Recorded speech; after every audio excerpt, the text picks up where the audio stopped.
Hello, I'm Karin. I'm the one who developed the So Simple Pineapple technique, which I originated many years ago. I hope you've had some fun with this technique and are now ready to move on to my next technique, which is Pineapple Plus. Pineapple Plus came about because the pineapple block proved to be so popular and so easy for people to understand and to work. And I thought it would be really nice to be able to introduce more colour into the quilts. So in this particular book, I have a 2-triangle technique, a 4-triangle technique, and a quilt-as-you-go technique. The first one that I'm going to show you is a 2-triangle technique, and you can see this gorgeous quilt behind me, which has the 9 blocks of Pineapple Plus. With all Pineapple Plus blocks, we start from the centre and we work out. And with this particular technique, the 2-triangle technique, you have 2 triangles exactly the same colour on one side and 2 triangles the same colour on the other side. And this gives some beautiful designs, many of which you can see in the book. Now, to take you through the technique, the beginning of it is very similar to how I do the So Simple Pineapple. We take a square of fabric, we take a contrasting square of fabric, we mark an X on the contrasting side, we then place the 2 squares together, right sides together, we stitch all the way round the edge, and once we stitched it, you can see that it looks like this.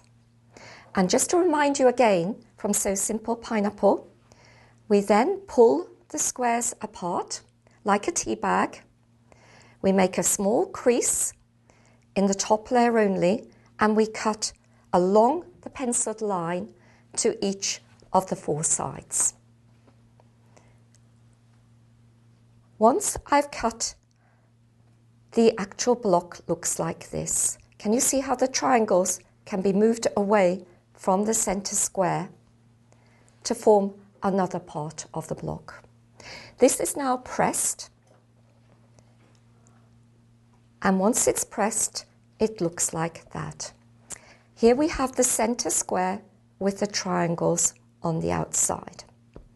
The next stage of the 2-triangle technique is to take the 2 colours that you want to use as contrast to the white triangles.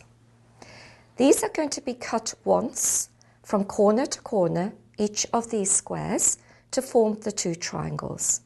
So here we have a triangle cut from this square and a triangle cut from this square.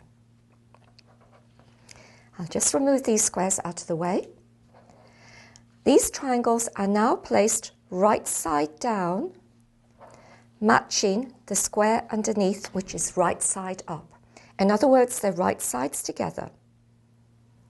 I need to make sure that the triangles actually match in the centre, and then I'm going to stitch a 1/4 inch seam on all 4 sides.